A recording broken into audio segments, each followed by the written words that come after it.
Hello? Hello. If you're hearing this, that means that you beat 50/20 mode, and I have to do an interview now, which I'm kind of uncomfortable with, but I'm going to do it. Forget it. Okay, I'm done with the phone guy shtick. So I was going to try and keep it going for a while, but no, I think I'll just end it right there. Yeah, no, that's perfect. That's perfect. So how are you doing today, Lewis? I am very scared and nervous because, you know. No, that's crazy talk. Yeah, I've been a little anxious about this too because I tend to ramble on with my answers sometimes, but I haven't prepared any answers for this. I'm just going to try to speak from the heart and just talk about some stuff, and yeah, it'll be good. Yeah, awesome. Because today is the 4-year anniversary of Five Nights at Freddy's. So 4 years. It's crazy. Yeah, 4 years. And we'll just get straight into it. So the first game, so 4 years since Five Nights at Freddy's 1, we're going to go straight into that. So the first question I'd love to ask you, kick it off with, how did you think of the original designs of the animatronics? So the original gang. The main three characters, Freddy, Bonnie, and Chica, those designs just kind of, I didn't really plan ahead like what animals they should be. Those three just kind of seemed natural to me for some reason. Mm-hmm. The only one I really struggled with was trying to think of the fourth character, who would be on the separate little stage kind of by himself. Yeah. And I'm trying to remember all the options that I originally was kind of debating between. I mean, one of the contenders was the fox, obviously, which ended up winning. The other one was a wolf. Another one was going to be a beaver, but then later I decided against that because I thought that was too on the nose from Chipper, so I decided against that. But yeah, actually, if I remember correctly, I really think that a beaver character was the front runner until I finally decided against him because of Chipper, and then went with the fox instead. Yeah. So Freddy was always going to be the original leader instead of Chipper. Yeah. Freddy was always going to be the main character. He was the first character that I made. Mm-hmm. It just came naturally. I didn't have to plan him out. I just knew that he was going to be a bear with a top hat, holding a microphone. Yeah. He was always going to be the leader of the pack. The next question is, how did you come up with the game mechanics? So sitting alone in an office, not being able to move. I think someone mentioned about Sit and Survive. Did that have any inspiration for that? Any old games inspire you for this one? Well, I don't think it was Sit and Survive. Sit and Survive was just kind of all of these games.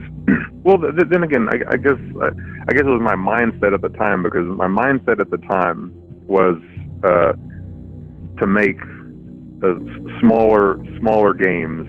Mm-hmm. That would be kind of a shorter experience, because for a while I was trying to make these, big kind of sweeping epic games like The Desolate Hope and stuff, and it was just too much of a gigantic commitment that ultimately, that they just weren't paying off. And at the time I was really struggling, to find, something to kind of, support my family and everything.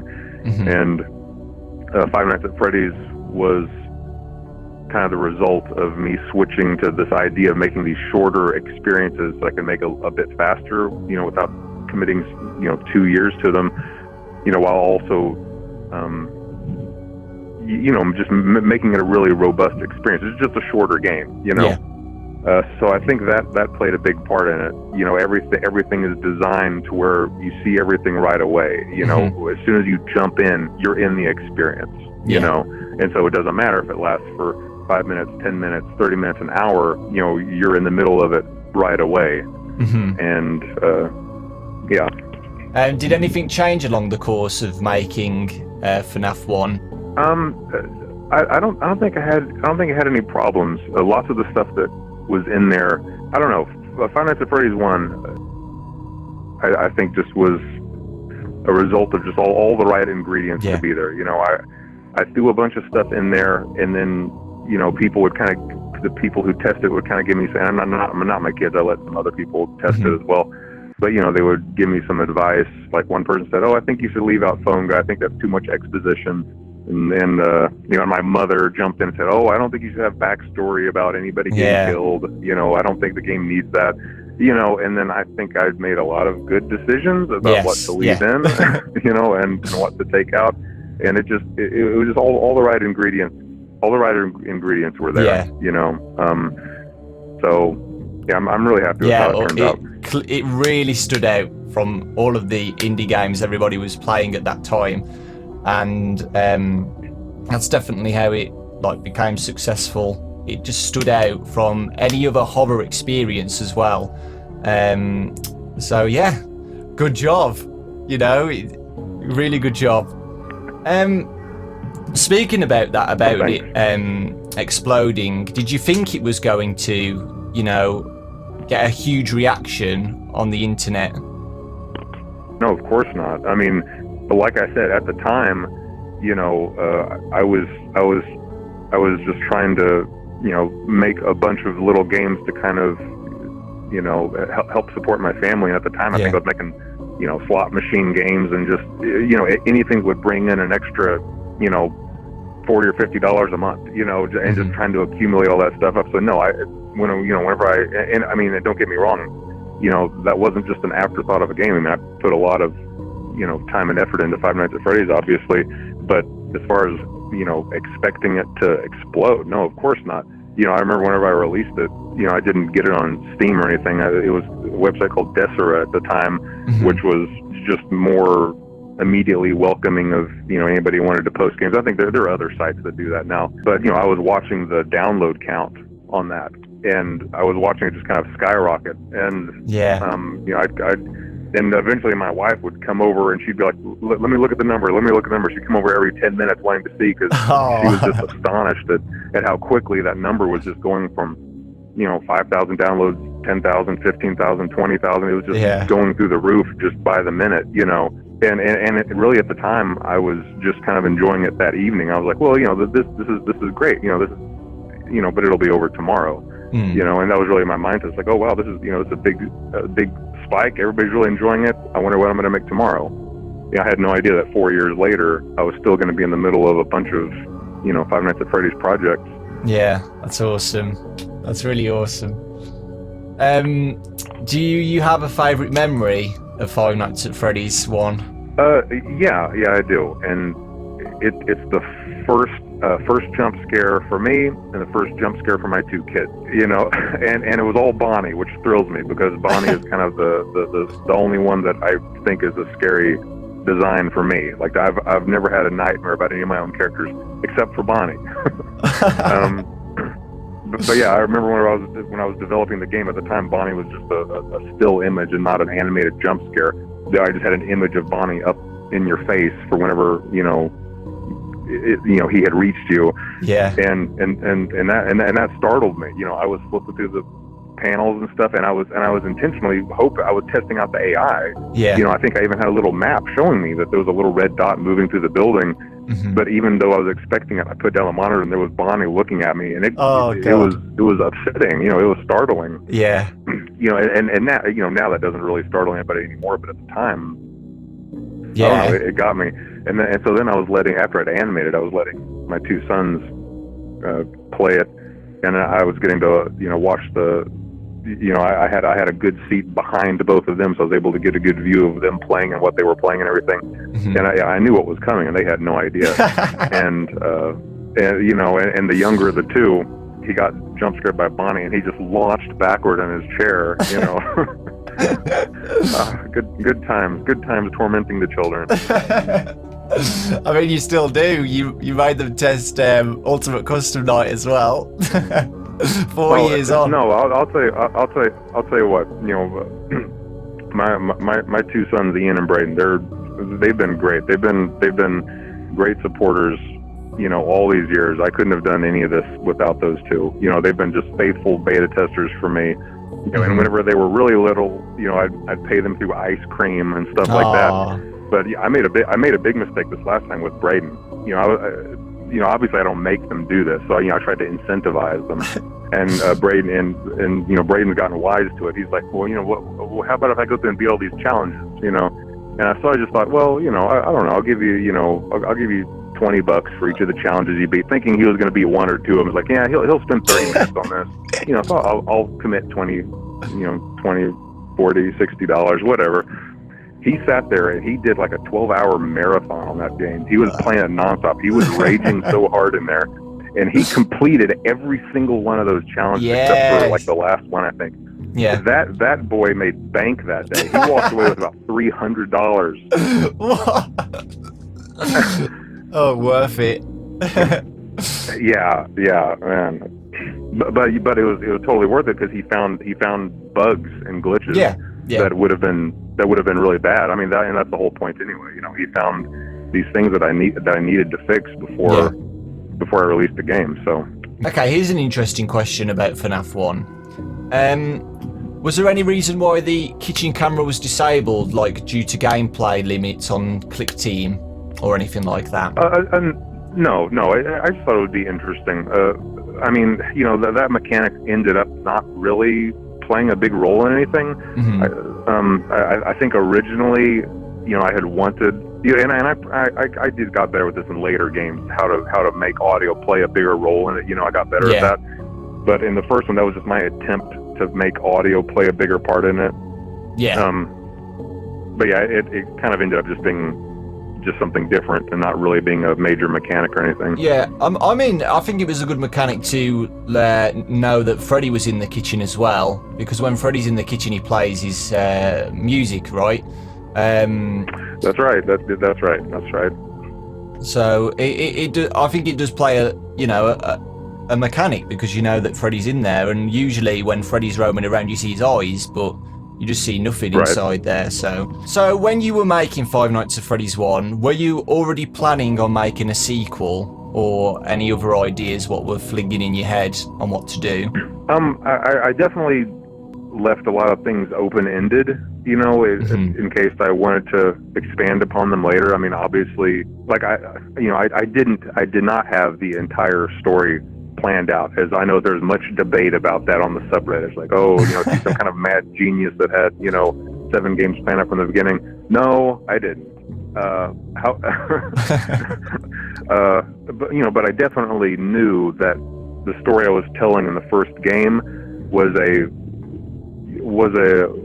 small snippet of a larger story. Even if I didn't have all the details of that story fleshed out yet, you know, I knew that the story being told in that game was a smaller part of a whole. And if you could go back in time, is there anything you would change or add to Five Nights at Freddy's 1? No, not the first one. Yeah. I can go back and think about all the other games and be like, I wish I'd done this. I wish I'd done that. But no, the first game was just kind of a perfect storm of ingredients. It was, you know, it was at the right time. You know, when, you know, everybody was really into indie horror games. Yeah. And I think it was the right look, and it was the right feel, because it was something, you know, different than what everybody else was playing. And it was, you know, kind of a type of horror game, or at least the antagonists were something that hadn't really been explored in horror games, I didn't feel. You know, the idea of animatronic creatures. So, and you know, everybody really liked Phone Guy. Obviously, everybody liked the little Easter eggs thrown in and the backstory. No, it was just a good mix of ingredients, and it was kind of lightning in a bottle. And I don't think I was ever able to fully capture that again, and I don't think I really will be able to. And that's okay. I mean, like I said, that was kind of lightning in a bottle. Right, we'll go on to Five Nights at Freddy's 2 next. November 2014. If you didn't make this game, I wouldn't be here now, basically. Honestly, it's the truth. So FNAF 2 is the game that really means a lot to me, and I'll be forever grateful for it. So, yeah, thank you. Just wanted to quickly plug that in. Good. I appreciate it. About Five Nights at Freddy's 2, how did you get the idea for, you know, changing the mechanics up a little bit? So the masks and the vents, you know, watching the puppet. You know, there wasn't a really in-depth planning phase. For like the overall feel of the games, like a lot of these were, I just kind of knew what they were supposed to be, or just kind of felt the way that the series should progress. Like I knew that part 2 should be chaotic. You know, part 2 should be, you know, a lot more chaotic than the first one. It should be just crazy. It should be overwhelming panic. And then I also knew, even at that time, before as I was working on part 2, I knew that 3 should be a very personal experience. It should be the opposite of what 2 was. You know, part 3 should be kind of one-on-one, and I knew that part 4 should be kind of unique as far as setting and things like that. And I knew that part 5 should be kind of high tech, and I even kind of already had color schemes picked out. Like I knew that part 5 should kind of be purples and blues. I knew that 3 should be kind of green, and I knew that 2 should be kind of 2 should feel kind of industrial, which I think that does. But outside of that, I'm not really sure. And maybe there was more to it at the time, but you know, it all happened so fast, you know. Did you have any scrapped content or anything for the game? Because some people mentioned the toxicity. Is that toxicity meter? Right. The toxic meter. I think, if I remember correctly, I think that the toxic meter was an early idea on just something so that players couldn't put the mask on and leave it on forever. Yes, leave it on forever. You know, I had the idea that if you put the mask on, this meter starts running out. But I don't know. That didn't really seem to fit. I don't know. It just didn't seem to. It just didn't make quite as much sense. And so then the way that I solved it was, you know, obviously having the need to go and wind the music box every once in a while, and the fact that, you know, Foxy was immune to the mask. You know, so I came up with other ways that felt a little more natural than just putting on the mask and seeing a meter deplete. Like, oh, okay, I can only wear this for 5 seconds. It seemed a little too artificial. And it works perfectly anyway, so I don't think it was needed anyway because of what you just said.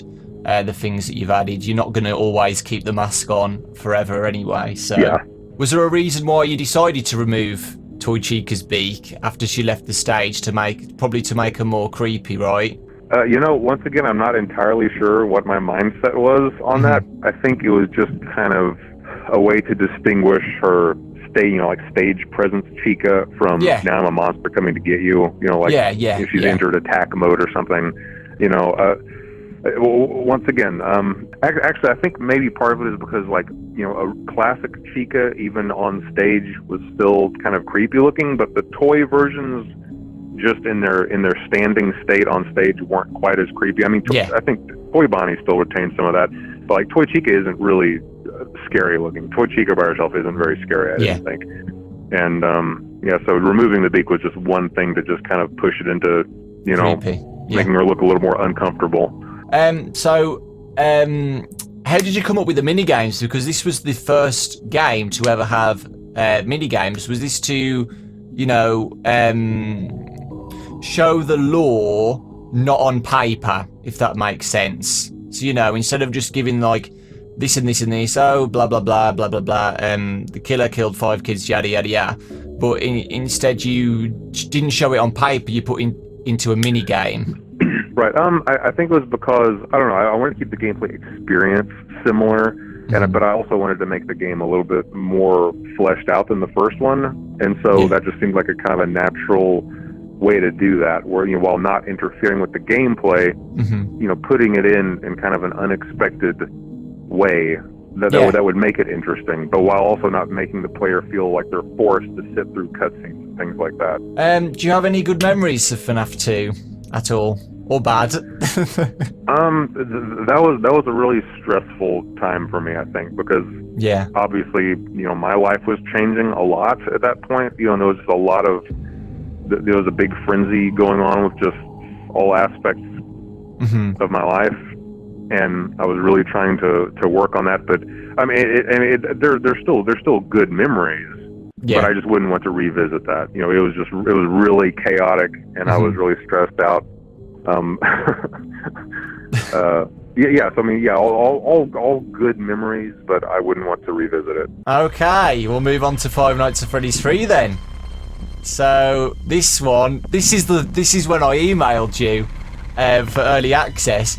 I literally had only like I think it was like 6k subs or something like that. And I've still got the email. I was like, hey Scott, my name's Dork, I make FNAF videos. Is there any chance I can get it early when it comes out? And you said, yeah. You put me on your list, which is insane. And that, like, honestly, I've still got that list. I've still got that list on my desktop, the same one from all those years ago. And it's literally called my the VIP list. Yeah, you said that in the email. You said I'll put you on the VIP list, and I was so happy. I was screaming when you replied. Oh, such a good memory. And I don't use that list very often anymore, but I still keep it, because you never know what's going to come up, for future events. I always keep that VIP list. That's awesome. Am I still on it? Yeah, of course you're still on it. Yeah, everybody's. Okay. I never take anybody off the VIP list. Okay, so I can be bad, and then you'll never take me off, right? Well, I mean, don't test it. I was kind of testing it with Ultimate Custom Night with this 50-20 mode fiasco. Five Nights at Freddy's 3, another good memory for me. February. After this game came out, I was in university studying law at the time, and I quit to carry on with this game franchise for my channel. So yeah, another good memory with FNAF 3. First off, how did you think of Springtrap? I don't know. Once again, he was just the character for that game. I did not sketch out a whole bunch of characters and write pros and cons lists. He was just the natural villain for that. I knew what the villain was supposed to be, and I just kind of started modeling him, and he just kind of came together. Yeah. This model was like a big difference compared to the other ones that you did, because you had to go through all the details of the, it being withered and having like body parts and gore and stuff like that. Yeah, so he did take longer to model, and his purple corpse is in that whole body that whole time. Yeah. Even though for the majority of the game you never see it. Yeah, purple guy, he's in there. Yeah, and well, we got those secret images. Yeah, that's true. You get to see him a little bit. Yeah, and the troll. Was this the first time you did the troll game as well? Was this the first? This was when you first. Yep, it sure was. The launch of the troll games. Yeah, that was the first troll game. And it was. Sure was. Oh, we were. It was like a platformer from one of your old games, right? Yeah, it was. Yeah, old game. There is no pause button. I stuck Freddy's head. Yes, that's it. Yes. But that was the first time we saw Springtrap as well, because you put Springtrap in the menu, and there were some frames where he did have his his mask and stuff going crazy, like coming on and off. But that's right. I remember the first teaser you did with he always comes back and stuff, and people originally thought that it was like Fredbear, didn't they? Instead of being they thought it was Golden Freddy, yeah. Yeah, instead of it being like a rabbit character. So I remember those times, man. I was one of them, by the way. I originally thought it was Golden Freddy. This game was when things went a little bit crazy with like the mini games and stuff, and the good ending and the bad ending. If you can answer this, which ending really happened? I've given a lot of thought as to whether or not I should answer this question. Okay. And I went back and forth and back and forth and back and forth.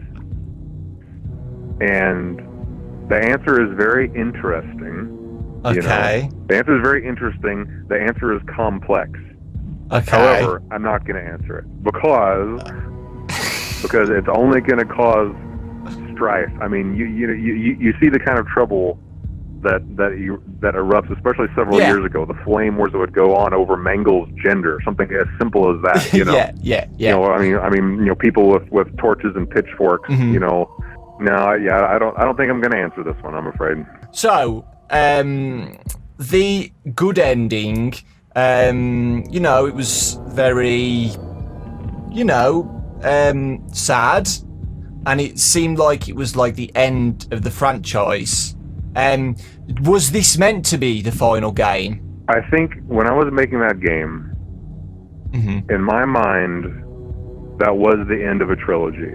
Yeah. You know, I think in my mind the story was going to be 3 games, and in all honesty, I think Five Nights at Freddy's 3 was where I kind of started letting myself be driven a little bit more by criticisms of the game than maybe I had before. Before, everybody was just really, really excited, you know, happy to have all this stuff.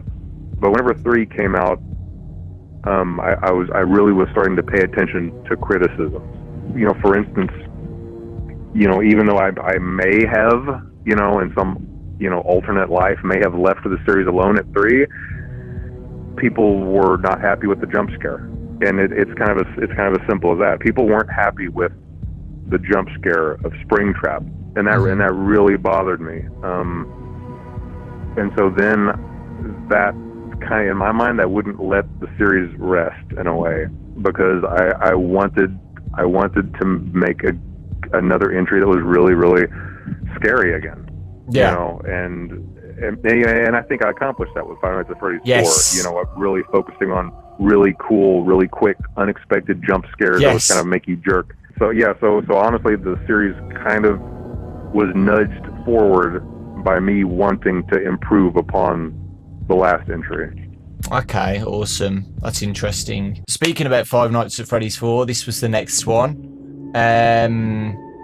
July. Well, you originally planned it for it to be a Halloween release, right? And then you released it in July. Right. Well, I had things to do. You know, the way that I see it is that if you have something ready to go, just do it. Yeah. I mean, what's the point? You know, I'm not a, you know, I wasn't a gigantic corporation, you know, with, you know, releasing, you know, advertise with a big marketing campaign, targeting a specific date, trying to squeeze it between other releases. You know, I mean, I had people who were excited about the game and who were looking forward to it, and those are the only people that I was thinking about. You know, it's like, hey, you know, there's a fan base here, and they're excited for this. You know, why not just go ahead and let them have it, and I'll just hop into the next project. You know, and that served me really well for, you know, for the majority of the games. Yeah. Because I remember I was on holiday, wasn't I? And you emailed me about doing a first thoughts on the game. And I remember you emailing me, like, I think it was like literally the day after, saying, you know what, I'm just going to release it. So I think that made everybody excited about it, though. Like, everyone was like, right, we know what it's like now. Scott, please just release it now.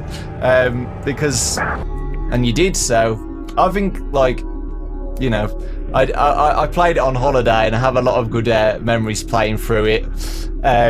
You know, while I'm screaming when people are next door to me, because, you know, on cruise ships cabins are really close together. So I was full on screaming in my cabin. I was honestly wondering what the next door neighbours were thinking about what the hell I was doing.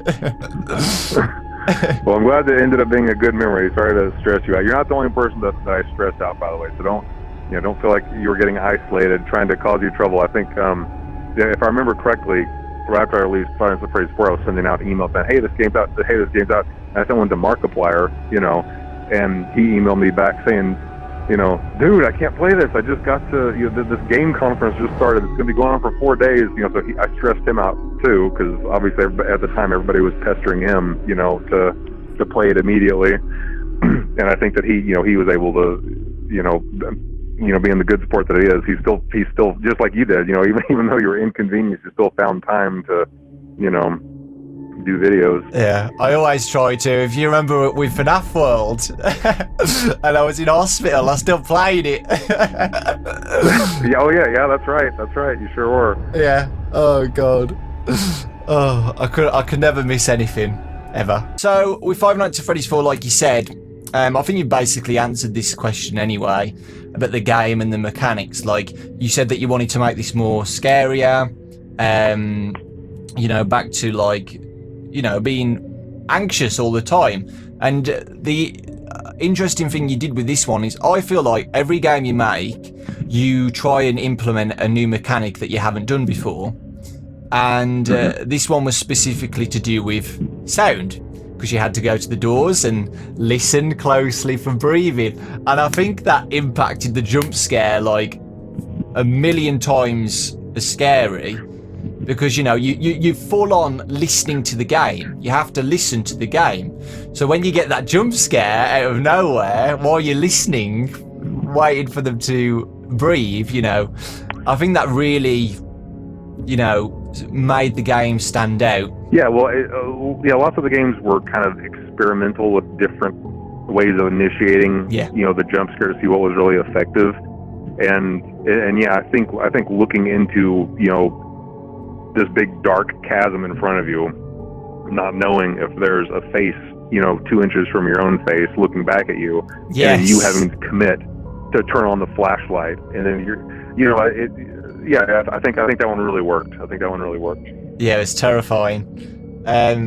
So how were these to model? Were they, you know, just as hard as Springtrap? You know, because it seemed like you were going all out on these Nightmare animatronics for the designs. Yeah, the Nightmare animatronics were probably the most elaborate to model. I mean, I remember,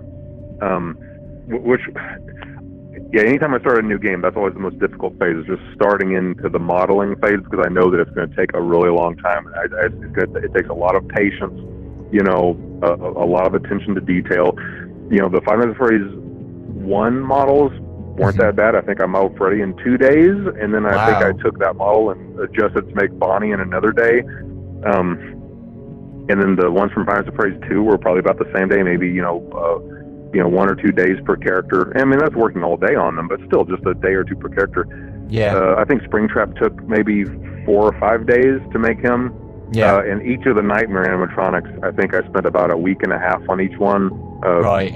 I think a couple of them even 2 weeks on each one, just because lots of teeth, lots of tears in the fabric, you know, which are not texture mapped on. I mean, those are actually kind of torn out into the model, because I just think it looks a lot more convincing than trying to, texture map them on there. You know, so I'd have to go in there really close, and I would have to actually, you know, cut into that character, you know, delete polygons and then straighten them all out to make them look like they're sharp corners rather than, you know, blocky squares. There's a lot of work, but I mean, totally worth it though, you know. Yeah, exactly. So about the models, people were wondering about Foxy's tongue. So Foxy originally had a tongue in the teaser. Did you take that out because of complications with the game or anything? No, I took it out because I didn't think it was scary on the teaser. You know, there's something about those long snake-like demonic tongues that they're kind of cool in theory, but they're not really scary in practice. Like, I don't think I've ever seen a monster in a movie, you know, extend out, you know, its long tongue and, you know, snake it around and then me be scared by it. You know, they're just not very scary. So so I just took it out for the game. Yeah, awesome. About this game, it created a bit of a divide between people, specifically the box at the end, and then the TV advertisement with 1983, and then the Bite of 87 debate. How did you feel about the reactions to that? Kind of like with Five Nights at Freddy's 3, where there was something I was kind of left unsatisfied with. The reaction to Five Nights at Freddy's 4, and the box is tied into this, you know, very, very closely. I don't think that people weren't really happy from a lore standpoint, you know, even though I got the jump scares kind of right. Yeah. And the box really fit into that lore aspect. I felt that it had all gone kind of it had strayed too far from an actual story in a way. Me just saying that, I'm going to get torn apart for even saying that, because people are going to look at what I've ended up with and they're going to be like, you call this a story? But by Five Nights at Freddy's 4, it kind of went a little too broad. It cast its net too wide for interpretation. I guess that's the best way to say it. You know, it went too broad for interpretation, and that left people unsatisfied. You know, because whereas the other ones, there were mysteries. 4 ended up just too mysterious to the point where you really couldn't, you know, there was no real way to figure out what was going on. And it left people unsatisfied. And like I said, with, you know, jumping from 3 to 4, I knew that I had to go in and straighten that out. It's like, you know, people aren't really happy with this. You know, I need to make another game. I need to kind of ground this again. not necessarily in reality, but I need to ground it in kind of storytelling again, you know, and really lay this down with what's going on. You know, obviously I watch all the game theory videos, you know, and you know, me and Matt have sometimes had an antagonistic relationship back and forth. You know, I inconvenience him with my games, and sometimes he inconveniences me with his theories. You know, but it's all in good fun. You know, but I'll tell you, he did a video on that box, and he kind of said that he thinks the contents of the box changed over the years. You know, and I bet nobody gave that a whole lot of thought, but I saw that and I was like, he's absolutely right. He's absolutely right. The contents of that box have changed over the years because, you know, it's for that very reason. It's because, you know, of what I was intending the game to be when it happened, and then after the reaction of it, I was like, I need to craft this into something better for the people who see this as important, and that kind of indirectly does change the contents of the box, you know, because it changes the contents of everything that came before. Yeah, so I thought that was an interesting observation on his part. Yeah, and I think you mentioned this on one of your Steam posts or something, that you put some things in Sister Location to ground out the story of FNAF 4, right? Mm-hmm. Yeah. Right, so I mentioned about the hospital fiasco. This was when FNAF World was on the scene. So why did you decide to change things up and make FNAF World? Well, I do have some reasons for why I made it, even though they're not. It doesn't mean it was a good idea. Just because I want to go ahead and get that out front. Just because I had reasons for making it doesn't mean it was a good idea. Mm-hmm. But you know, one part of it was just that, I mean, you know, there's only so much that you can let your mind focus on, you know, murders and tragedy and stuff like that before you know, you kind of start cracking. Even if it's just stories that you're making up, there's only so much human suffering that the human mind can sit around and think about. And at that point, you know, I was 2 years in, you know, just fully committed to this grisly story of murders. And I had to make something more lighthearted. And in hindsight, what I should have done is, you know, I should have used that for a troll game, or I should have, you know, made something like, you know, Foxy Fighters. You know, I should have just done something that was obviously for fun and not tried to somehow tie it in to a canon game. You know, and that's obvious to me now. But like I'm saying, you know, like I was saying, I wasn't thinking completely rationally at the time. You know, and whereas, like I was saying, Five Nights at Freddy's 1 was the right game at the right time, FNAF World, that wasn't a good time for it to be made, because I was already in the rhythm of making games that were, you know, coming out not too far apart from each other. You know, I was making them pretty fast, and that's what people were wanting and expecting, and that's what I was wanting to do anyway. I'm not, you know, blaming people for wanting that. That's what I had created, that pattern, and I was happy with that. I liked making games really fast, you know, but that was just a really poor decision of a game to try to make fast. You know, in hindsight, like now would have probably been a better time to sit back and work on something like that. Yeah, definitely. I mean, you know, like after I was kind of satisfied with all the canon games and other companies that, you know, kind of taken on some other projects, then I could sit back and maybe enjoy making an RPG, you know, and spend a couple of years on it, you know, and just make something really nice, kind of, you know, that looked like the Desolate Hope, you know, really make some nice 3D models for it. Oh, and another mistake I made was FNAF World. I was designing it for mobile. I don't know. You know, this is a whole separate interview about what went wrong with FNAF World. So let's just move along. Okay. So how would you treat the game now as an experience? Like, have you learned anything making this game? Oh yeah. I learned a lot. Yeah, in fact, right before you called, I was kind of thinking over that game, and I realized that, you know, that's probably the least valuable game I've ever made as far as profit is concerned.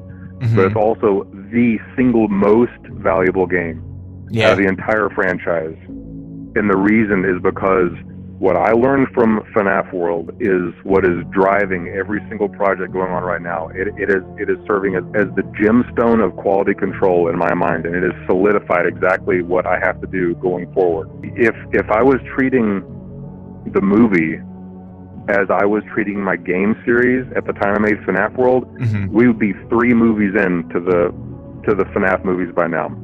Yeah. And they would probably be terrible.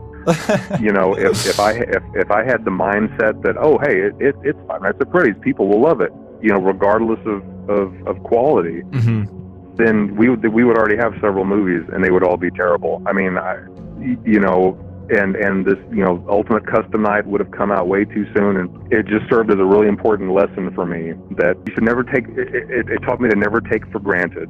Yeah. How special it is to have a group of people who are eager to play what you make. Whenever I made the, you know, I'll use the Desolate Hope as my example again. I saw one person made a piece of fan art of that on the internet. I found it on Google. Someone had drawn one of the characters, and that was the most special thing to me in the world, that someone had drawn a picture of one of my characters. Like, I can't even tell you how important seeing that one drawing was. And it was just, you know, I'd have no idea who it was. You know, but then, you know, to have a fan base and to have kids that are drawing these pictures and, you know, sending, I got a letter from the other day addressed to Foxy. Oh. You know, and God bless the post office in my town for knowing me and for sending me these letters anyway. I kid you not, it was addressed to Foxy, only to Foxy, and I think below it, they might have had some other clue as to who it was for, but the post office made sure to pass it along to me. Oh. You know, I mean, how awesome is that? You know, and the letter was written to Foxy. You know, it was asking Foxy a question. That's so awesome. You know, that's so. There's nothing more priceless than that. Yeah. You know, and to have a fan base, you know, of people who care about these characters in the games, you know, that is the only thing that matters. You know, and they should never be taken for granted. Yeah. And you know, who cares if something is commercial, and who cares if something is going to make a whole bunch of money? You know, you just have to make sure that whenever those people finally get to see this next thing, that it's something that lifts them up and makes them happy, and it's something that it was everything that they wanted to see. You know, like that's all that matters, you know. And I need to write that kid back. I'm going to go get a big envelope and put a bunch of Foxy plush toys, and I'm going to write a letter as Foxy. I've never done that before, but I'm going to totally do it. And I'm going to even make a little tear in the paper to say that it was my hook that said it. I'm going to totally do that. Yeah, that's awesome. That's really awesome. But yeah, so yeah, that's a long story. But no, FNAF World taught me to never take for granted your fan base. Yeah, exactly. And the final question, which everybody's wanted to ask, is will Chipper ever return like he said he would? Hey, Chipper is, listen, all of these games are haunted by different spirits, right? Right. But the real spirit haunting this whole franchise is Chipper. Chipper is haunting this whole franchise. I mean, I received a box of merchandise the other day, you know, like manufacturer samples, and there's a plush toy of Chipper, well, L Chip, you know. Yeah. But I held that plush toy, and I was looking at L Chip, and I was thinking to myself, you know, you got merch, Chipper. Yeah. You know, you were an abysmal failure, but you found your way into this merch, and there you sit with that goofy grin on your face, you know. Yeah, no, so Chipper's already back. He's infiltrated the franchise. Yeah. Well, so L Chip to you was a reference to Chipper. Oh yeah, of course he is. Yeah, thought so. Now, sister location. I feel like this was like the biggest change up in the franchise because you added voice actors.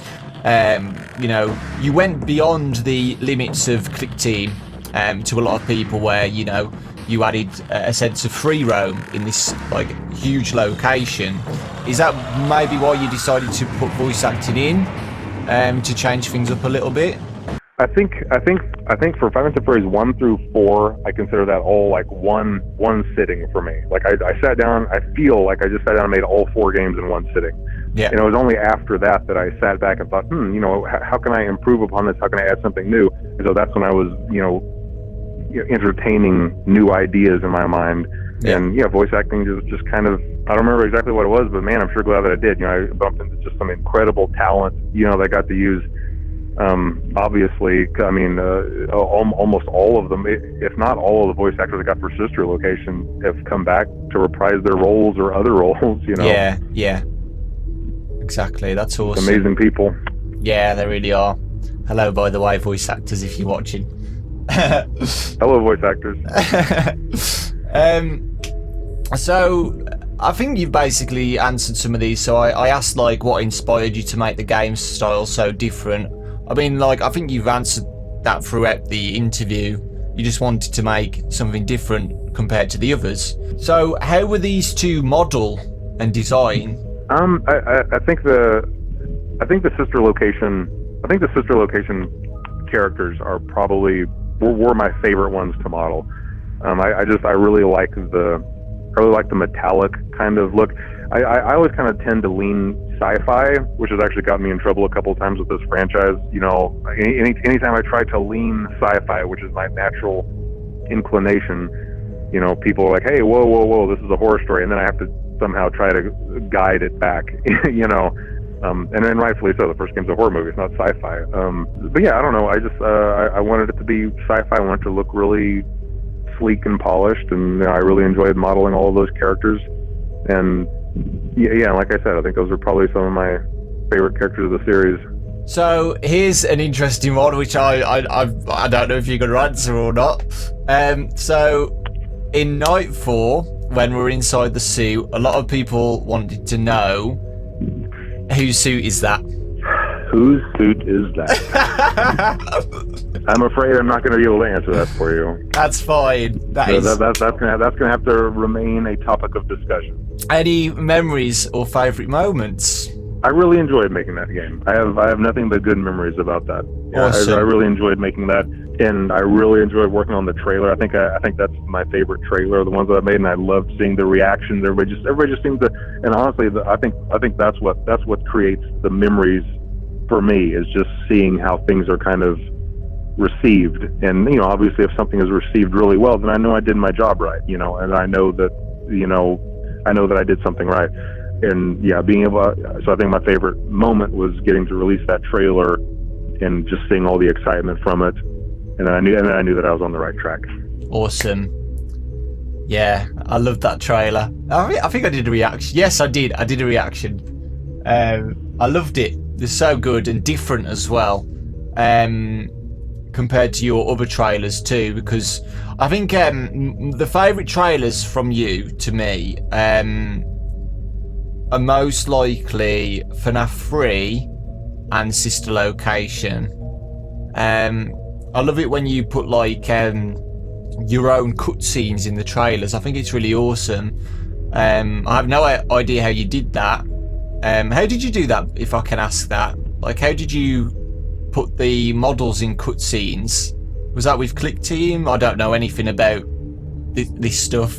Well, I mean, before I was making video games, I mean, I was an animator. You know, I mean, I got my degree in computer animation, and I had several jobs where I was, you know, none of my jobs have ever involved making games at all. You know, it's always been about using 3D Studio Max, obviously the modeling software that I use, and you know, and that's a full animation program. You know, so whenever I went to make the cutscenes, I wouldn't use Click Team at all. I would just, you know, go back to my old school skills, bring my characters together and animate them. You know, render out, you know, movies, drop those into my video editing software, and there you go. Yeah, that's awesome. I've watched some of your old animations, by the way, on YouTube. They're all out there, Scott. I know, man. I know. There's no getting away from them. No, they were good. Honestly, I'm not even kidding. They were really good. My favourite one, right, was with the cat. So the cat under the bridge, and the kid was always scared to see the cat, but he always used to leave her food, and what he didn't know is that she had babies. That's so cute. Hey, that's a true story. That is based off of a true story. My family we were living in a little apartment complex, and there was always this creepy, ratty looking cat that we all started fondly calling Demon Cat. You know, and in fact I took, you know, and my two sons now, who are teenagers, you know, they were just 3 and 4 at the time. Yeah. You know, but we actually went out searching for demons. We made an event of it one night. We all got flashlights and went searching around the apartment complex looking for the demon cat. And I even got a photograph of it. And man, I don't know whatever happened to it, but you know, we peered under a car and I took a picture, and of course its eyes were glowing green, and you know, we found demon cat. You know, but then true to the story, like I don't know if it was a week or two later or whatever, you know, it was a mama cat, had little babies, you know, so it wasn't really this big bad cat. It was just a mama, and of course everybody was taking care of it. Like every single person was setting out food for her, so she was well taken care of. That's awesome. Actually, thinking about your voice right now, you did narrate those, right? Oh yeah, you know, that was me and all of the voice roles. I mean, all the male roles, obviously, but yeah. Well, I mean, you know, these days I'm so fortunate to, you know, to be able to go online and be able to connect with voice talent. Not that I mean, I wouldn't have been able to afford it back at the time anyway, but you know, the internet was brand new. I mean, we're talking 15, 16, 17 years ago when, you know, I mean, yeah, the internet was around, but you couldn't just go online and connect with the kind of talent that you can today, you know? So I was pretty much on my own when it came to voice acting. Okay, moving on to I'd say the highlight of your trollness. Five Nights at Freddy's 6. The game you originally planned to be a pizza simulator, an 8-bit pizza simulator, and everyone was like, okay, let's have it.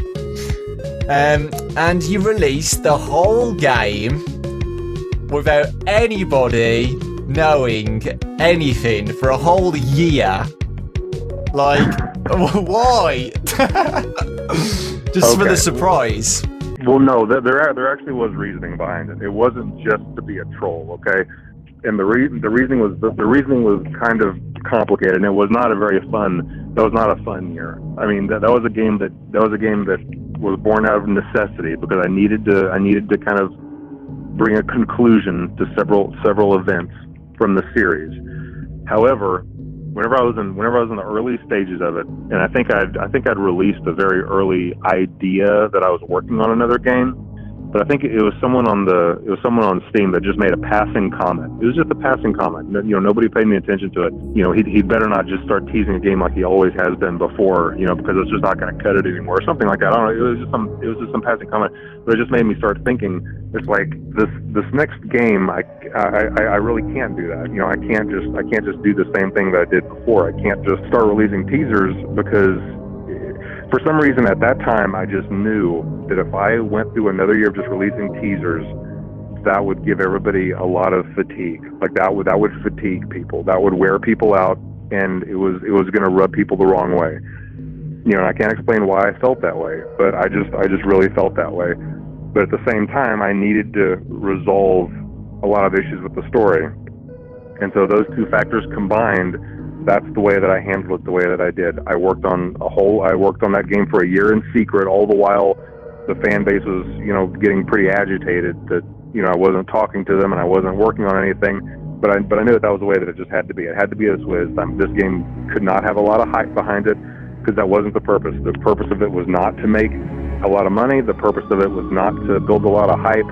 It was just to resolve some plot points that people wanted to see. And so the result of that was me going into the dark for a year, and then just dropping a game, and there you have it. And you know, and even on the Steam store, it's not there. It's not there to draw a bunch of attention to itself. You know, it's using all the really simplest screenshots. That is truly there for just people who wanted to have kind of a resolution to some of the story. It was still a big highlight though. Like, the surprise just, I think, blew everybody away though, to be honest. I mean, it's one of my favourite memories where I'm just, you know, being Freddy, throwing pizzas, and then the game glitches, and then you sat in a room with Scrap Baby. Do you know what I mean? Like, it was the biggest surprise ever. Well, good. We'll see. And that's exactly what it needed to be, because just like every game kind of needs to be a little bit different, Yeah. You know, the way that it's approached needs to be different too. And the reason why I brought that comment was because it just kind of reminded me, it's like, you can't just do the same thing that you've been doing. You can't just start releasing teasers again randomly and just expect everybody to keep caring. You know, so I knew that I had to handle it differently, and I think that I was successful with that. Yeah, I think it worked out well. Yeah, it did. Specifically as well with changing things up a little bit, you added the simulator starts. So you make your own pizzeria. You put your own animatronics and designs in. I think that was a really, really cool idea. And you know, it split the game up as well. So you're not just always in an office. You have a break from being scared. And, you know, you can make your own pizzeria. Simple as that. Yeah, I'm pretty happy with how it turned out. Awesome. Next up is Ultimate Custom Night. So this was the literally released a month ago. Has it been a month already? Mm-hmm. What? Maybe a little more even. With Ultimate Custom Night, you know, having 50 plus animatronics, was this bigger than you originally wanted it to be? So did you originally think, right, I'm going to put 50 animatronics into this game, or did you just keep building it up? I mean, I always planned. I always knew that it was going to be a full size game. I mean, you know, originally. I mean, I guess at the very beginning, it was going to be an add-on to Pizzeria Simulator, but it was very soon afterwards that I realized, you know, this is going to be just a full Five Nights at Freddy's experience. You know, this just needs to be its own full game. And yeah, and originally it was going to be, you know, 4D characters, but then I kind of filled those slots up pretty quick, and there were just too many characters left out. You know, so I had to add an extra row, and even then there were too many characters left out. So I just kept on adding, and I found a lot of really good. I found some really good tricks to really help the program be able to handle it. You know, because like my biggest problem with Pizzeria Simulator, and I'm just kicking myself, was that, you know, I wasn't utilizing some of the graphic features properly. You know, especially with the jump scares. You know, because I had these high resolution jump scares, and it would just run out of video memory. So that's why I had to just chop out frames. But there were just some really neat tricks, you know, to render them smaller and then scale them up for the sake of the game. And you really can't tell when you're playing it. They might look a little bit fuzzier, but they still look pretty high quality. But, you know, it just allowed me to squeeze in all these characters and all these jump scares and just all this content, you know, really seamlessly. Was there any scrapped ideas at all for the game? So anything that you wanted in but you couldn't, or you just didn't like how it turned out? No, whereas in some of the other games, yeah, there had been some different ways I considered taking it, but no, Ultimate Custom Night, that was really only the way that it could go, you know, and I kept on just kind of adding on to it. Oh yeah, but I will say this just for the record, you know, to all of your viewers listening, I'm going to give you credit where credit is due for coming up with the idea for being able to purchase new office skins.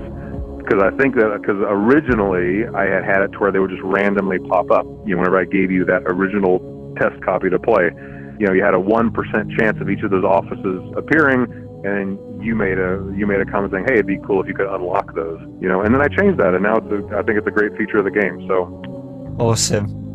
I feel like I've participated in something. Yeah, no, I thought having the offices as a reward would be good, and I think you put the score amounts for each office like perfectly. So I think you just said that you were satisfied with the game, but are you satisfied with this possibly being the last game that you might create, the last FNAF game? Yeah, I am. I really am. Starting with Five Nights at Freddy's 3, there was always something that I wasn't completely happy with, and that would become a core principle of the next game. Yeah. With 3, I wasn't completely happy with the jump scares, so I worked on 4. With 4, I wasn't completely happy with the storyline, so I made Sister Location. With Sister Location, I feel like it leaned a little too sci-fi and left a few plot points. Well, there were a few plot points that were really bothering people, so then I made Pizzeria Simulator. But then even with Pizzeria Simulator, even though I was really happy with the game, I don't know. I just felt like it needed a capstone. It needed some other bookend just some experience. And Ultimate Custom Night brought in all of the characters, you know, and it's been, and I think so far it's been the best reviewed of the games, which, you know, thrills me. Of course, I'm really happy to see that everybody's just seemed to really enjoy it. People have even welcomed a DD into their hearts after all this time. You know, it took everyone a little bit of time, but I think everybody likes DD now. So. Maybe not. No, am I wrong? I'll tell you what. Everybody, just leave a comment in Dawko's video if you disagree. I like DD. She can just sometimes spawn at awkward times for me. I mean, with 50-20 mode, there was no stopping DD, so, you know, I wasn't really bothered about. I'm just gonna say, it's Shadow D. Does she have a specific name? Should you say Shadow DD? I named Shadow DD XOR, and I'm not sure why. But like with most of the other characters in this franchise, whenever I'm making them, some name immediately comes to mind. It doesn't mean anything, but that's the name of Shadow DD. XOR. Okay. Well, is that, people said that might be Zor, or is it XOR? It's just XOR. Okay, awesome. But yeah, XOR was just with the mechanics of 50-20 mode anyway, so you couldn't be annoyed with XOR because it was part of the mechanics on what to do to try and beat it. Speaking about 50-20 mode, have you tried it after the game has like been released? You know it's possible now. Oh no! Listen, my high score is still just 6,800. You know, making custom nights. The tricky thing about it, and actually, I only really had to worry about this here. But you know, I know I've mentioned other times that anytime I've ever made a custom night, I've always assumed that the most difficult mode was impossible. I mean, because that was never the intent of the game. When making the game, there are always 5 nights, and I make sure that those nights are beatable. I make sure that the 6th night is beatable. I make sure that nightmare mode is beatable. You know. But as far as like, you know, as far as setting all the, you know, the difficulties all to 20, it's never been a goal to make it possible.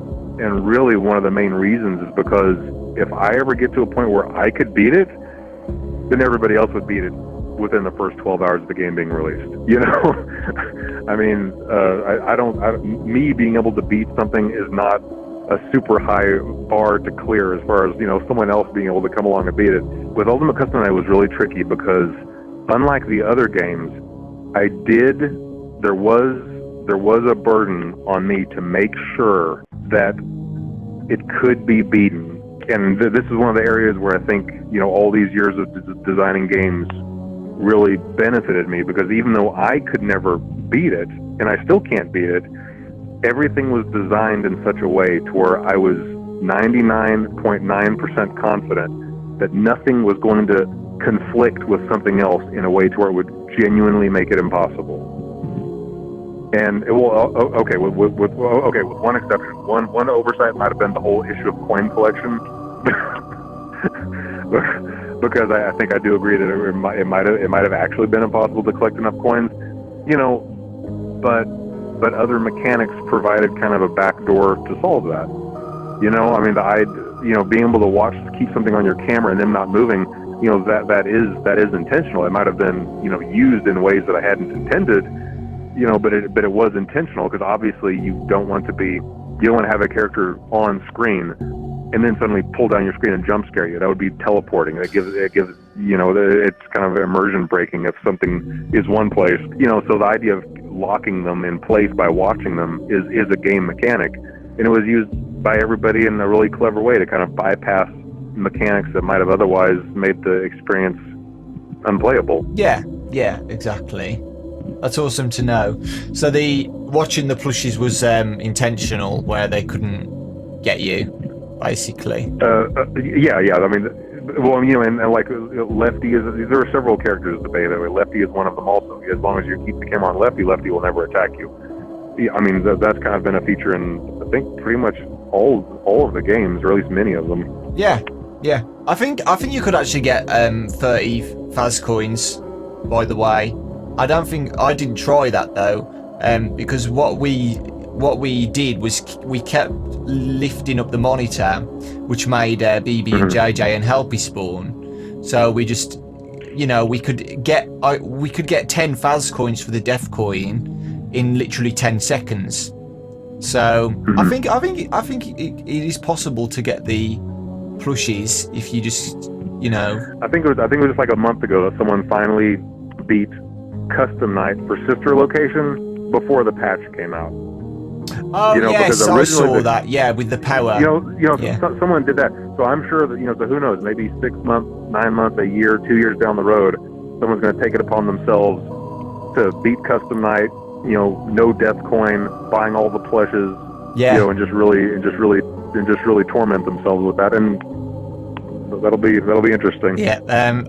That's not going to be me. Just letting you know that. It's not going to be you? Come on, man. Well, I would do it in front of a bet, but, you know. No, you've served your time. Wow, okay.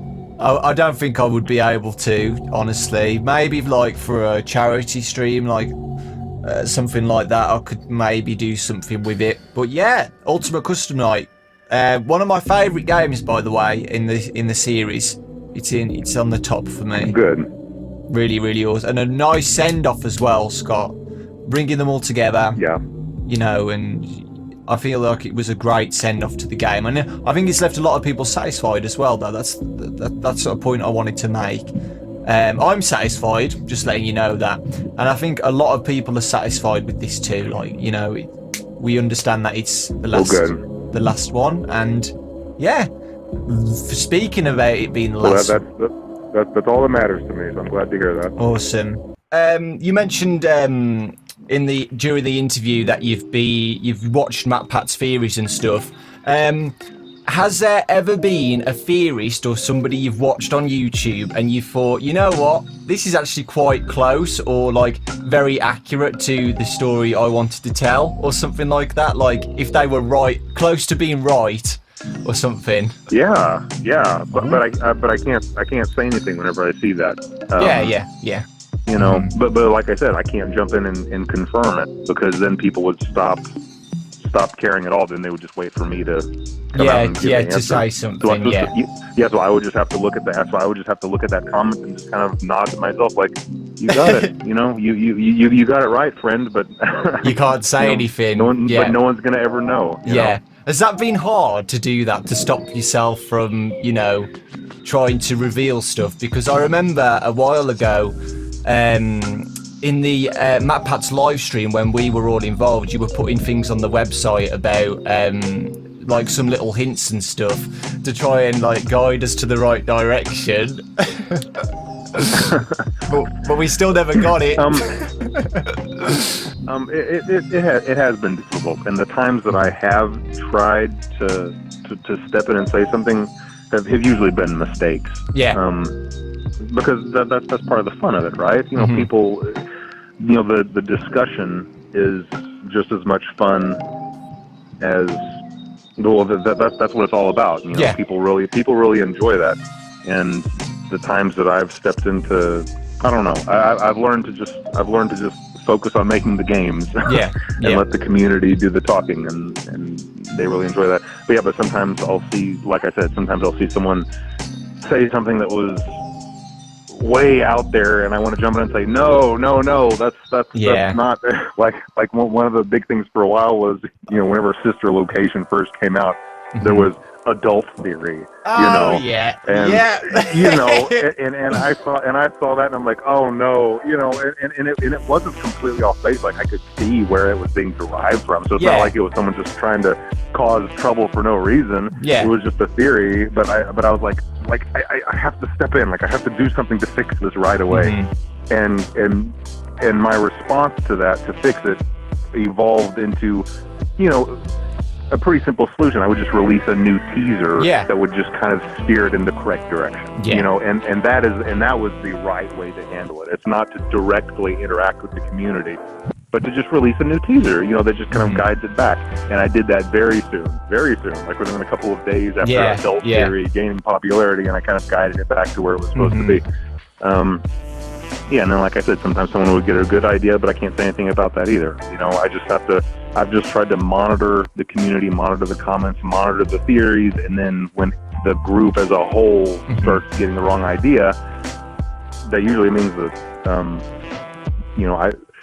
sometimes it just means that I need to do a better job of storytelling, and then I try to use that as kind of course correction for the next thing that I do to guide the story the right way, you know? Yeah, exactly. Have I ever been right on anything? Like close to anything at all? Or have I just been completely wrong for 4 years? That's a difficult question to answer, because there are really two kinds of people there are two kinds of theorists, you know?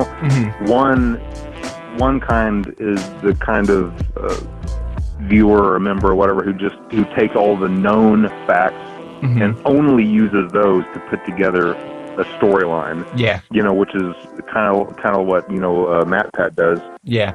And then the other kind is taking those few facts and then you just ad-libbing a lot more, taking more creative freedom as to where the story might go. Yeah, yeah. So in other words, one type is trying to figure out what happened, and the other type is the kind that tries to figure out what might happen, like after another 6 months or after another year, after the next game or whatever, and then try to figure it out. So one is much more speculative than the other. I guess that's what I'm trying to say. Yeah. So it's hard to, that being the case, it's hard to gauge people as how right or how wrong they were whenever whenever a lot of people are, obviously adding a lot more of their own imagination to the mix, you know what I mean? Yeah.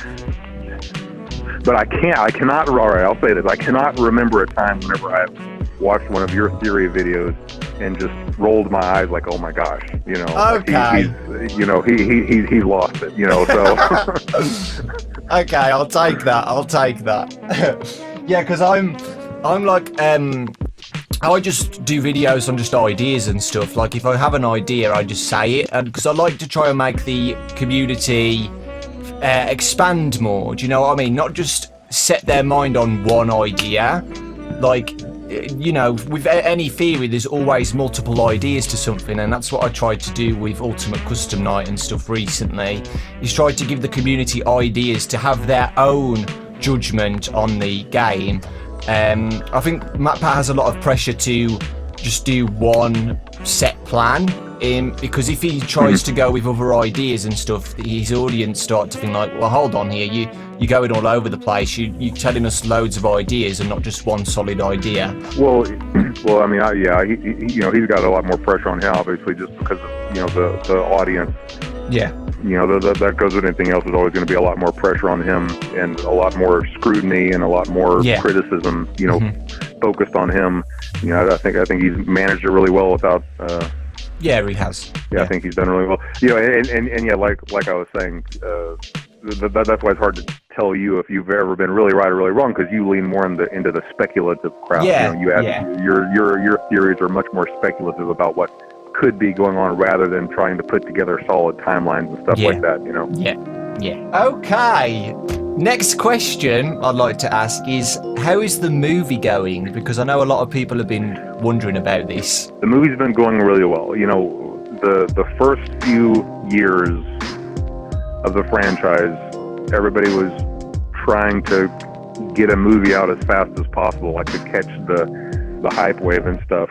But now looking back, I'm really glad that didn't happen, because something I've really started to come to want over these last few years is I want that movie to be able to stand on its own as a good movie and not ride the coattails of a different part of the franchise, because then, for instance, if you were to make a movie that just had the name Five Nights at Freddy's without a whole lot of emphasis on the quality of the movie itself, then if it happened during the peak of the popularity of Five Nights at Freddy's, it would do really well. But if the franchise as a whole, had waned a little bit, then the movie wouldn't do well either. Like, I want the movie to stand on its own. Yeah. I want the movie to be good on its own right. I want it to be a great movie.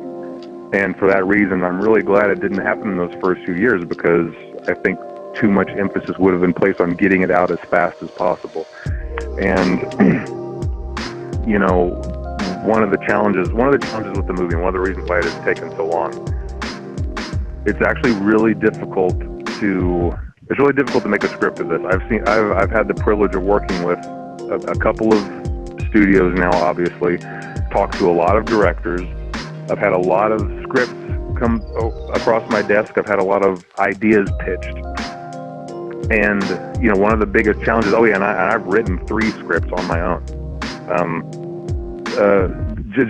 And I've struggled, honestly, with the same problem as lots of these other directors, which is just the fact that with 8 games, 5 books, including the security log book and the I forget the name Freddy of the other Files. one. Yeah, exactly. Yeah. You know, so with the 8 games, 5 books, you know, just thousands over thousands of videos and fan theories and this and that and timelines and all that stuff.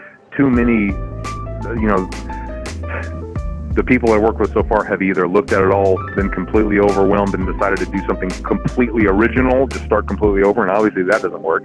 And a couple other guys have tried to incorporate everything into some, you know, master script that includes every aspect, every character, every idea, and obviously that doesn't work either, because then it's just a dumpster fire. It's just too much to squeeze into 2 hours. You can't do it. You know, you cannot do it. And you know, originally the script was going to be based on the books, which eventually I decided was not the way to go.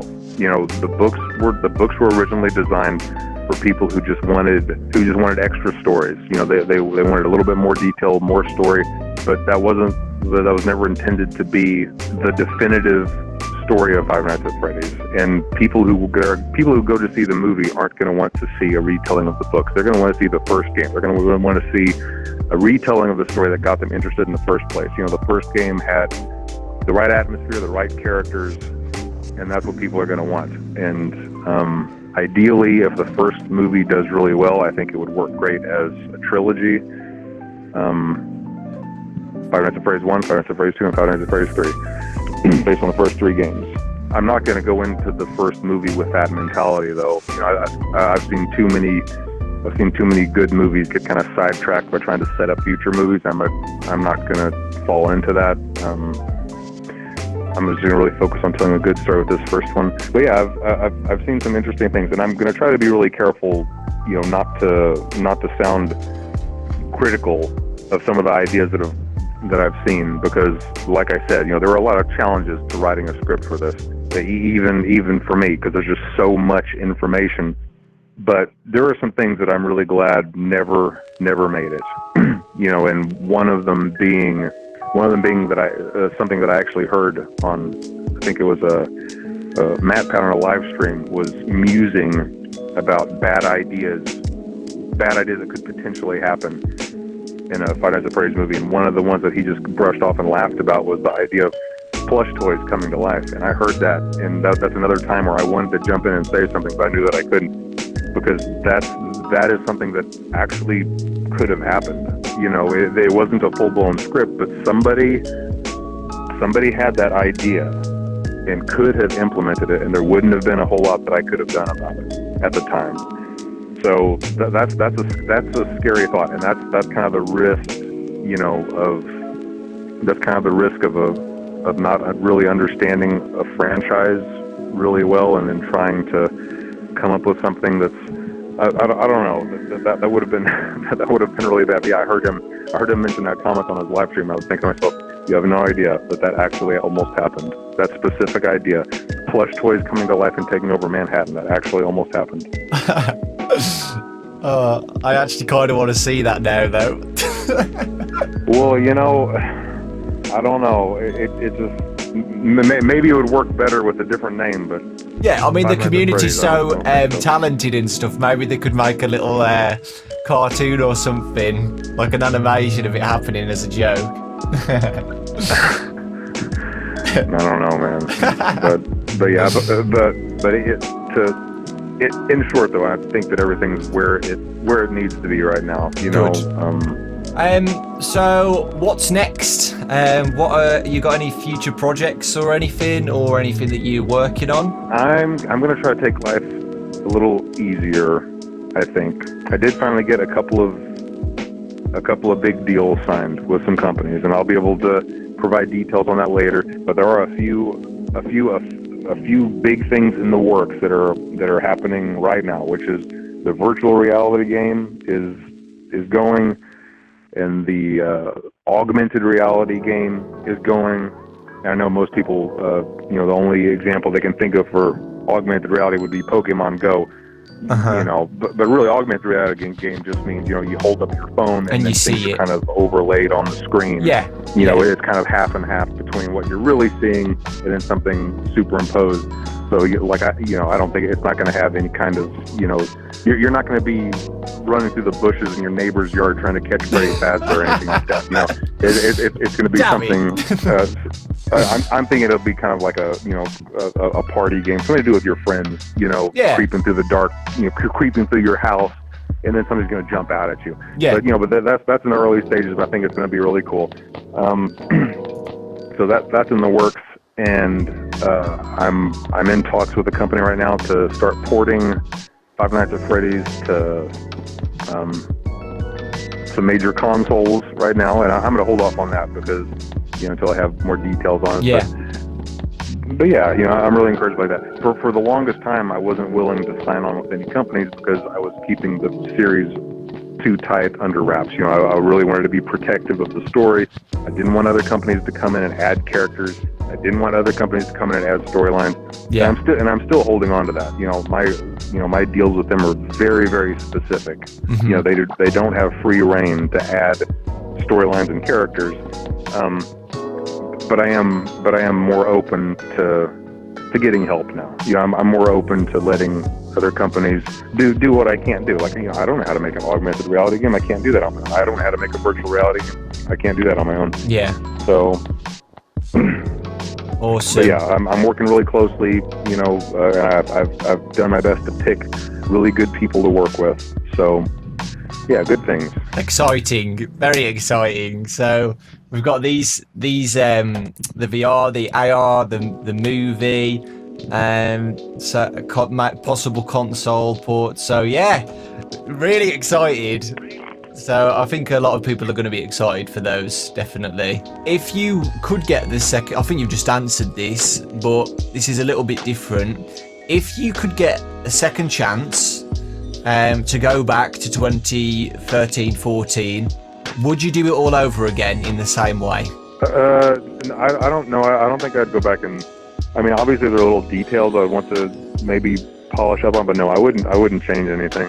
I mean, in 2014, I think I mentioned this on an online interview, but I was considering making another Legacy of Flan game, which is some series I used to make, some obscure series I used to work on many years ago that like 2 people know about, or work on another, or work on a sequel to The Desolate Hope, or make an indie horror game, featuring security cameras, and that was a long decision, and it could have gone any direction, and I chose the indie horror game, and then same thing with the sequel. After I made the first one, I almost didn't make a sequel to it. I was considering 2 or 3 different game ideas.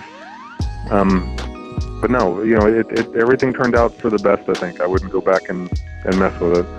Did your family, through the course of these years, give you any good ideas, or did they implement anything in any way, or influence the story? Well, I will tell you, my oldest son Ian, he contributed an idea for the first game that has become iconic to the series, and the series could not go on without it. Right. And I need to take a moment to give him full credit for that. My son Ian, after they had been beta testing, I was like, hey, so do you guys have any suggestions for anything? Like, what do y'all think I should add to this? And Ian said, you should make it so that when you click on Freddy's nose, it honks. and I was like, that'd be kind of a fun Easter egg. Yeah. So I added it in, and now the rest is history. Like a game can't go by without being able to click on Freddy's nose. Like, it's become just, We all expect it. Yeah. So big shout out to Ian for Thank you, Ian, coming up with that. That's awesome. But I mean, in all seriousness, I mean, it's just nice to have a support group. It's great to have people around you to support you. Yeah, I mean, that's really the most important thing, even more important than directly contributing ideas. It's just people who are around you and love you and support you and encourage you to try one more time. You know, you can't find anything more valuable than that. Yeah, you're exactly right there. Yeah. Do you have any favourite games? I think you said before that you liked Mega Man, or am I completely wrong here? All right. Well, I'm definitely a retro gamer. Whenever I pick a system to play on, I never go beyond Super Nintendo. So I'm stuck in 1993. I have my Nintendo and I have my Super Nintendo. All the games that I play are on those two. And yeah, and I pick a game every once in a while that I'll try to really, you know, master or whatever. Yeah, Mega Man 3 was my big accomplishment. I could play through that game buster on me. Very proud of me. And only recently, I know this will be really random, but recently I found a new gem that defeated me as a kid, which is UN Squadron on Super Nintendo. It's a side-scrolling airplane game. You know, used to tear me apart as a kid, you know, but now I've been really playing that every day and dedicating myself to it, and I beat it on normal mode. Now I'm fighting through on hard mode. You know, just whenever I get a chance. I don't have a whole lot of time to play games. I mean, a few days ago, by the way, on the Reddit, a lot of people were posting things about your birthday, right? A lot of people would like to know when your birthday actually is, if you're allowed to say. It's just so we, you know, we can say happy birthday. Okay. Yeah, there's been a lot of confusion about this. Yes, because depending on what year you would try to look me up, a different birthday would appear on Wikipedia. Yeah. In a different picture. Yes, so the original picture. Yep, I remember that. So I'll just tell us right now. My birthday is February 31st. Hey, so that's the wrap for the interview. Apart from one final thing, would you like to say any final thoughts to the people? I think I would just like to make sure everybody out there knows how much I really appreciate this fan base, and just how much I appreciate all of the support. Before all this Five Nights at Freddy's stuff had started, and I had just made the Desolate Hope, I was online and I found one piece of fan art that someone had made of the Desolate Hope characters. Mm-hmm. You know, just randomly. I have no idea who it was. I have no idea what happened to that picture. But, you know, that was so special to me, seeing that someone out there had enjoyed that game and drawn one of those characters. Like, that was just incredible to me. It made me feel so good. Made my day, made my week, made my month. You know, and so now to be able to, you know, go online and just see this, you know, incredible community of people, you know, with people that have 10 times the artistic talent as I do, you know, with all this, you know, with this fan art, you know, these fan games, you know, I mean, there are some incredible games out there, and I don't want to, like, I'm scared to mention names of anyone because I know that I'm going to leave out important ones, you know, but I mean, you know, like seeing these, you know, insane games that Nixon comes up with, you know, and, you know, and I've always heard nothing but good things about, like, the storylines in Pop Goes.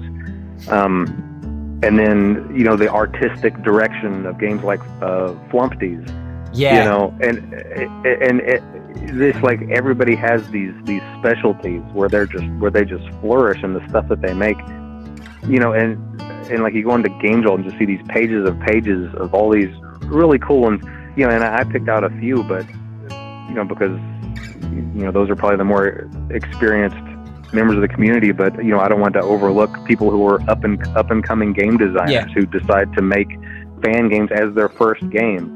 You know, and what an honor that is. You know, what an incredible honor that is for someone to want to be a game developer and to have their first couple of games be a Five Nights at Freddy's fan game. You know, it's just such an honor. And like I said, just the incredible artistic community, like on DeviantArt, and anytime I go on Reddit, just these illustrations that people make. And, you know, and I've been fortunate enough to snag a couple of those artists to do official artwork for me. But, you know, and you know, and the memes are great too. I've been very fortunate to see myself featured in memes. You know, not many people get to say that, and to see my characters featured in memes. So that's always exciting. Yeah. But yeah, you know, and just the YouTube community, just, you know, amazing. I mean, you know, you, Razbowski, the Ryans, you know, Yeah. Corey Kenshin, you know, Fusion. Just this whole community of great YouTubers have just been so supportive over the years. Yeah, I'm just blessed. I'm just really blessed. This isn't so much a thank you as just I'm just grateful. I'm grateful to just be surrounded by just such an incredibly talented community. Yeah, it's just been an amazing experience. It really has been. Yeah, and for many years to come, by the way, Scott, like, we'll always be supportive with the community and you, always. Well, I'm going to try not to let you guys down, but I hope, you know, I mean, I don't always get these things just right, but I hope everybody in the community believes at least that, you know, just like what I said, you know, how I've been trying to write this script. It doesn't mean it doesn't mean the movie's going to be perfect, and it doesn't mean that these next few games are going to be perfect, but I hope everybody at least believes that my number one goal is to make sure that I don't let anybody out there down. You know, I know that a lot of people enjoy these characters and enjoy these games, and that means the world to me. I'm just going to try not to let anybody down. That's always at the forefront of all of my thoughts, just making sure that I do right by everybody. So yeah, thank you so much, Scott. I really do appreciate it. You know, it's been a long interview, and I really do appreciate the fact that, you know, you took the time to do this. It means a lot to me and everybody watching, of course. Well, I hope I haven't misspoke anywhere. I hope the fan base will forgive me if I overcomplicate it at some point. The last thing I want to do is start up see a flame war erupt on Reddit right after this interview with everybody taking something that I said. So let me just make the disclaimer again.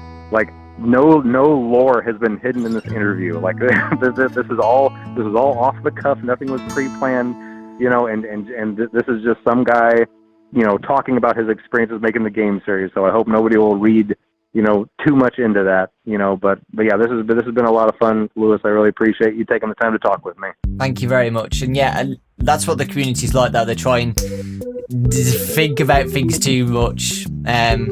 So yeah. Well, and I've done that. That's my fault. You know, that this is what I have created. You know? Curious people. I think that's it, guys. Thank you so much for watching. Let me know your thoughts in the comment section about everything. I really hope you've enjoyed it. I really hope that the interview has satisfied you. You know, because there's been a lot of hype for this, so hopefully, like, the questions were good and, you know, everything was perfect for you guys. So yeah, thanks for watching.